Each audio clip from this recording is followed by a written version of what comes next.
Man, so all right, 20 years. Yeah. How does your transition from DJ now to journalist, when you just rolling around in your car and you chilling, does it your head up a little bit? Like, I started here and now I'm there.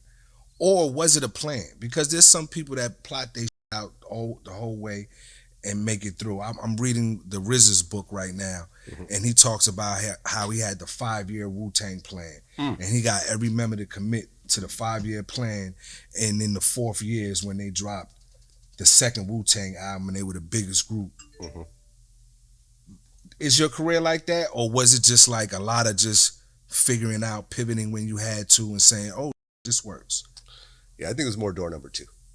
I think that when I got into it, I started out with no kind of backbone in the entertainment industry at all.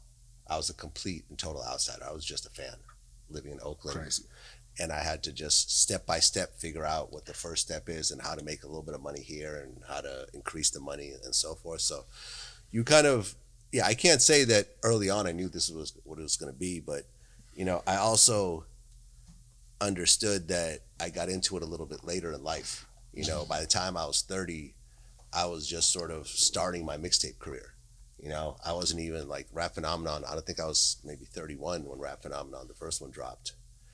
And it was like, I have a long life to live and I can't rely on DJ bookings to keep me going, right? So, okay, let me think a little more long term. All right, mixtapes. Okay, that's cool. Okay, more long term than mixtapes because CDs are going away.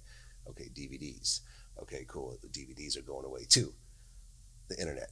So it's just sort of like trying to look ahead every year, 2 years led me to sort of pivot in other ways. But I can't honestly say I knew about this 5 years in, 5 years before. Like, okay, 5 years time, I'm going to have a media company and so forth. Because if you were to tell me, this is as someone who bought every XXL magazine, every Source magazine, and if I could find like Rap Pages or Murder Dog, I'd get that too. I mean, if you were to tell me that in the future, I would start my own media company and it'd be bigger than all of these combined, and these are all backed by corporations and so forth, bigger than Vibe, bigger than whatever. I think that's just ridiculous. I didn't really have aspirations to do this type of thing as a kid or even as a teenager, or even in my early 20s. So it was really more of like a meandering thing of like, okay, let me figure out what's the next big thing and really put as much of my attention into it. And once YouTube hit and I started Vlad TV as a YouTube channel, that's when the big light bulb went up over my head. And that's when I stopped DJing and doing mixtapes. Because I said, this is too important right now. This is too big of an opportunity right now. And this is the future. So let me just cut out all this little short money. And what year was that? 2008. 2008. Yes, I'm 13 years in. 2008. Yeah. Yeah, it took me 7 years to figure out, 6 years to figure out that Vlad TV was going to be the focus.